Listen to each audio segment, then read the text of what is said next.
Saya misalnya orang kaya, ada ulama kaya, itu senengannya blonjo, sampai bojone itu marah-marah. Saking parahnya ulama ini, kebetulan keluarga saya, nilai anaknya mulai itu anaknya kon golek utangan. Padahal nilai anaknya pertama berangkat dari rumah itu bawa uang, mau ngirimi anaknya di sarang. Itu orang Jawa Timur, kiai alim. Roh bakul kacang ning bis gak mentolo ditukoni. Roh bakul mainan saake wong tuwek tak ditukoni. Walhasil tok sarangku duwe entek. Tapi gowo mainan, gowo kacang putu-putu. Saake jare. Sama-sama belanja. Dekne niate nyebar rahmate Allah. Saya pernah ngalami itu meskipun di ada skala yang ekstrim itu. Saya sampai sekarang anak saya mulai TK, SD tak sangoni terus. Kadang beli jajan yang dia sama sekali gak doyan. Dulu ibunya yang marah sebelum ora dipangan kok dituku Gus. Ya masih ora dipangan bakule tetap seneng. Butuhe bakule iku payu ora kok dipangan ta ora. Tapi utek-utek medhit ngene kan pikirannya kan. Nek ora dipangan aja tuku ya sakake bakule ndonga supaya laris. Lah duit 5.000 bagi kita kan ndak penting wis bentek. Ben manfaati bakul-bakul. Karena orang kadang dikasih itu malu loh karena ndak diharga diri. Tapi kalau lewat jual beli kan seneng. Nah. Ya banyak ulama yang gitu, boros tapi niatnya menyebar roh. Asal orang soleh itu baik-baik saja. Orang soleh melete, wah duitku akeh, ketenang wae. Cara dohir melete, ternyata ngenakno sing dikai ben ora perasaan. Nah misalnya wong soleh terus sopan, duitku pas-pasan tak pangan sesuk wae ora ono, sing dikai ya sungkan le dul-dul. Maka wong soleh kudu melete ben sing dikai ora sungkan. Bareng ngekek duit wong 100.000. Lah iya lanjuran duitmu akeh, ora iso tak hitung ning omah. Ijek karungan. Lah kok karungan piye? Duit saya wae gak kok karung gak sak. Butuh wae ngenakno sing digawe apa? Ngenakno sing digawe. Asal wong soleh, dia ngomong gitu itu niatnya juga soleh. Tapi nak wong ra soleh, pancen mlete tenan. Bolak-balik wong ra soleh itu masalah. Makanya kancani wong soleh. Mergo wong soleh itu orang yang luar biasa. Kanjeng Nabi ku nak dahar sering ning jaba. Ya biasa. Ya tok wong akeh. Karena Nabi gak ada kepentingan beliau jadi Nabi setelah Nabi Isa alaihissalam yang saking sakralnya, saking priainya malah kebablasan dianggap sebagai anak Tuhan.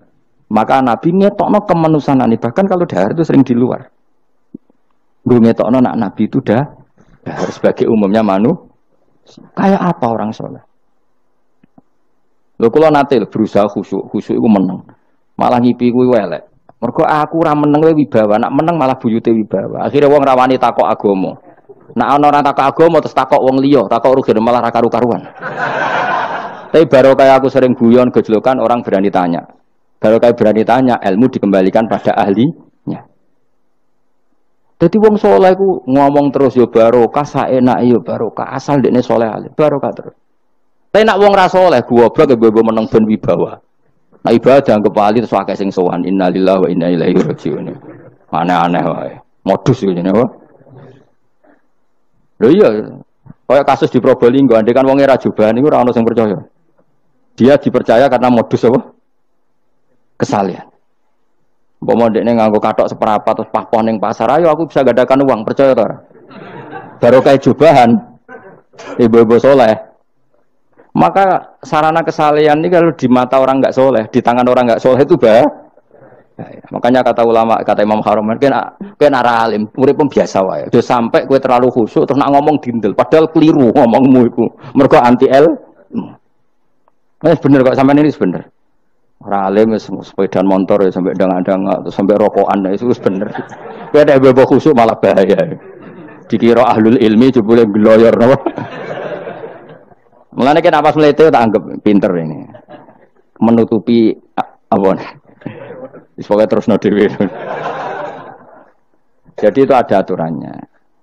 Pokoknya yang penting itu soleh alim. Makanya saya berkali-kali cerita, saya punya sanad sampai Sufyan bin Uyainah, itu termasuk gurunya Imam Syafi'i.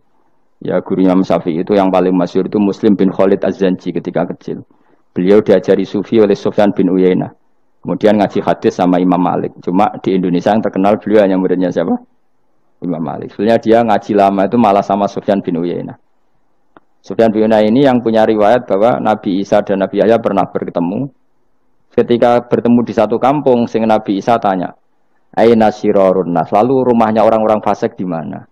Sing Nabi Yahya selalu tanya, aina khiyarun nas. Lalu rumahnya orang-orang baik di mana? Ini sama-sama Nabi dan sama-sama muda. Kita tahu Nabi Isa juga wa atainaul hukma napa?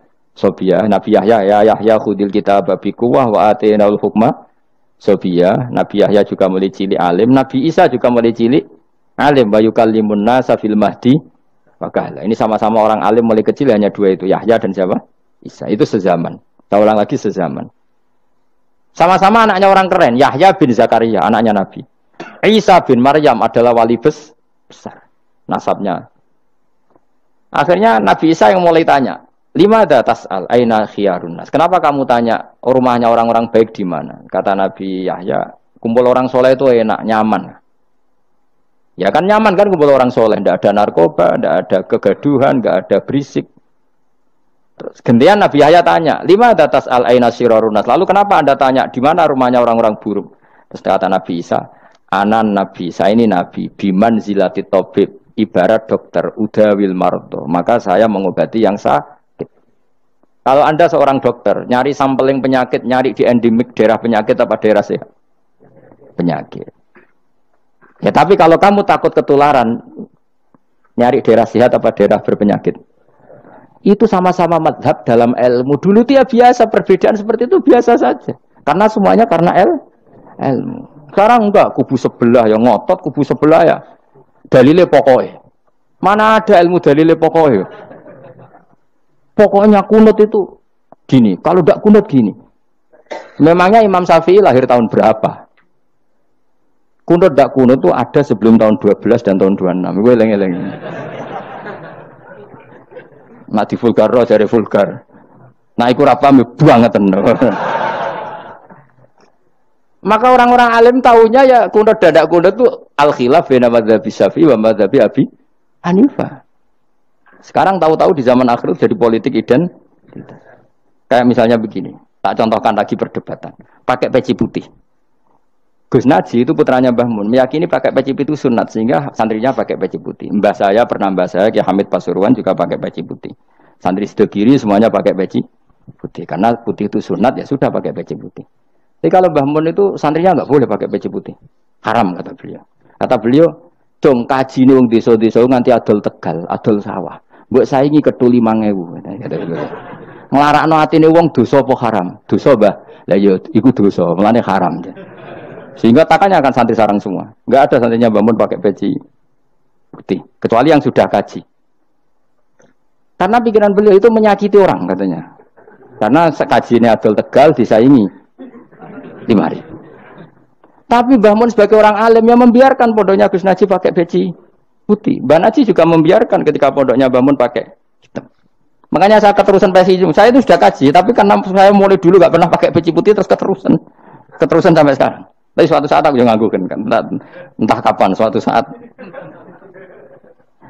Jadi aku soal Nabi keturunan iri, keterusan diharamno terus kebablasan ini. Itu logika istihad. Sama misalnya khasnya ulama itu pakai jubah, pakai apa? Ya sudah itu khasnya ulama. Terus kayak misalnya yang parkiran macak ngono, alasannya anut ulama. Kira-kira menyinggung orang apa ndak kira-kira?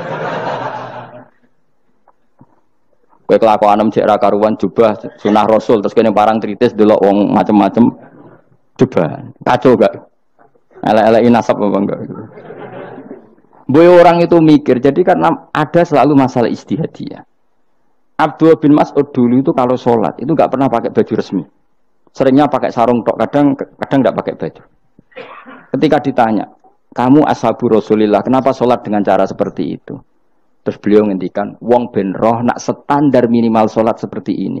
Kalau saya sholat selalu pakai pakaian sempurna, nanti dikira itu aturan fardu dan umat menjadi berat. Sampai seperti itu ulama menjaga konstitusi bahwa yang penting dalam sholat adalah satrul aurah. Zaman itu sudah sahabat dan tabiin karena Nabi sudah wafat itu sudah pakai pakaian lengkap. Tapi Abdul bin Mas'ud tiap sholat di masjid dia menunjukkan pakaian paling tidak lengkap. Jadi pernah beliau sholat itu hanya pakai sarung, terus diikatkan di lehernya. Ketika ditanya, Dulu kita dengan Nabi pernah sholat seperti ini. Akhirnya ulama menjadi tahu nak ngono sholat paling pokok itu nutupi mabena surah war rukbah. Andai kan tidak ada cerita Abdul bin Mas'ud mungkin dikira sholat syarat sahnya ya seperti itu. Maksudnya pakai jubah terus, pakai pakaian begitu terus.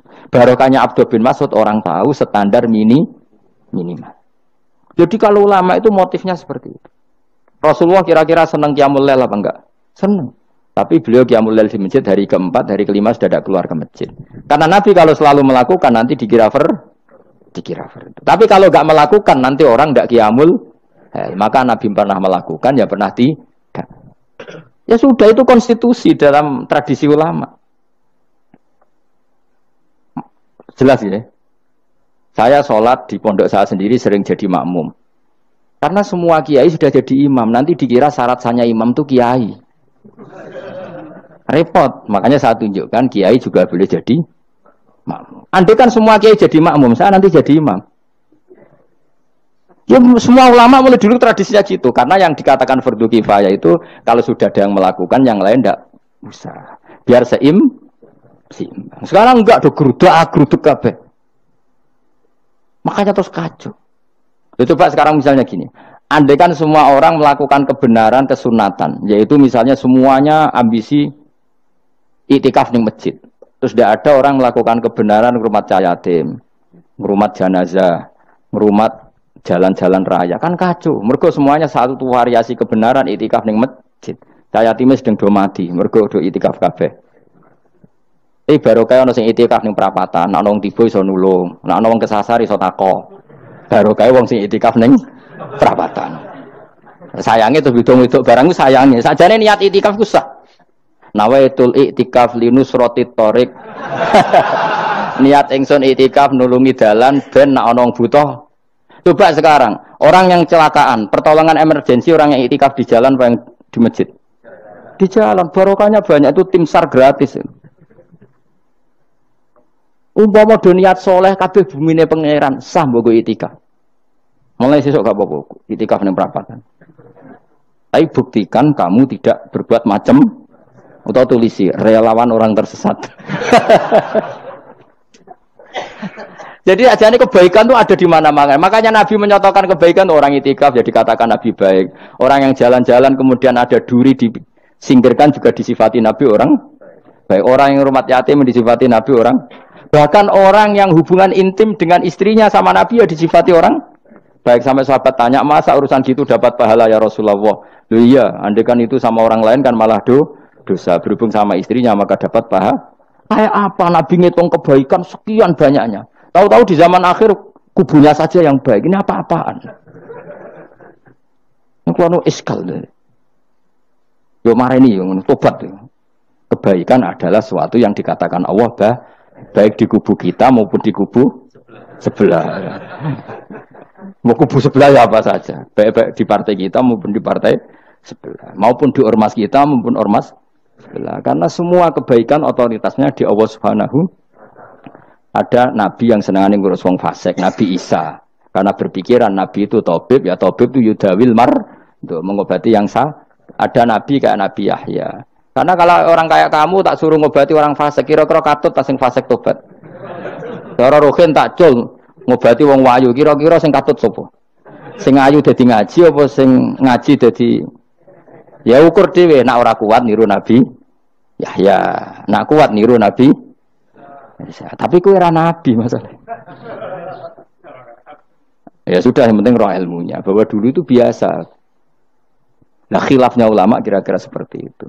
Yang peci putih ya silahkan gue iling-ilingan. Nak putih itu sunat. Tapi sing ireng piye kaji desa itu disaingi kedul 5.000 gak terima aja. Yakin deh bos. Nah saya ini mulai kecil di sarang. Tapi mertua saya itu keluarga Pasuruan. Jadi saya lucunya saya kalau ngajar di Pasuruan pakai peci hitam. Sebagian santri separuh pakai peci hitam menghormati saya. Sebagian pakai putih menghormati kiainya. Jadi jadi saya lihat ini ya sepanjang sejarah kalau saya ngajar itu jadi warna-warni itu karena saya kaget kok banyak yang pakai peci hitam. Menghormati jenengan yang putih masih banyak separuhan. Ya enggak ada yang merencanakan, ya alami saja. Antara sampean bener di putih apa hitam? putih apa hitam? Bebas. Karena tadi ini masalah nopo